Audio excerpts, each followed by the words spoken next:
Hello అండి, దేవీ నవరాత్రుల్లో 5వ ప్రసాదంగా కొబ్బరన్నం చేసి చూపించబోతున్నానండి. అన్నం ఇలా పలుగ్గా వండుకొని కొబ్బరన్నం చేసుకున్నామంటే చాలా రుచిగా ఉంటుంది.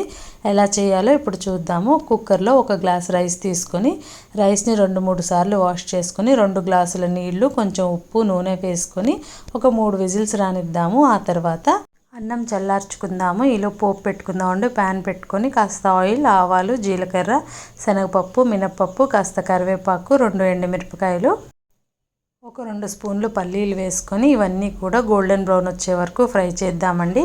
పోపు సిమ్లోనే ఫ్రై చేద్దాము, హైలో పెడితే మాడిపోతుంది.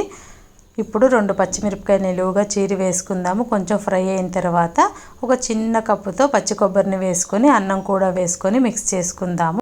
కొబ్బరి కూడా ఫ్రెష్ కొబ్బరి తీసుకుంటే చాలా బాగుంటుందండి. ఫ్రిడ్జ్లో పెట్టి స్టాకుడ్ కాకుండా ఫ్రెష్ కొబ్బరి యూస్ చేద్దాము. కొంచెం కొత్తిమీర చల్లుకొని ఒకసారి ఫైన్గా మిక్స్ చేద్దాము. కొబ్బరి మగ్గాలి కదా, మూత పెట్టుకుందాం 1 నిమిషం వరకు. కొంచెం ఉప్పు వేసుకొని మిక్స్ చేద్దాము. ఉప్పు చెక్ చేసి వేసుకోండి ఫ్రెండ్స్, వండేటప్పుడు కొంచెమే వేసాం కదా. 1/2 మినిట్ మూత పెట్టి మూత ఓపెన్ చేసి మిరియాల పొడి చల్లి మిక్స్ చేసుకున్నామంటే కొబ్బరన్నం ప్రసాదం రెడీ.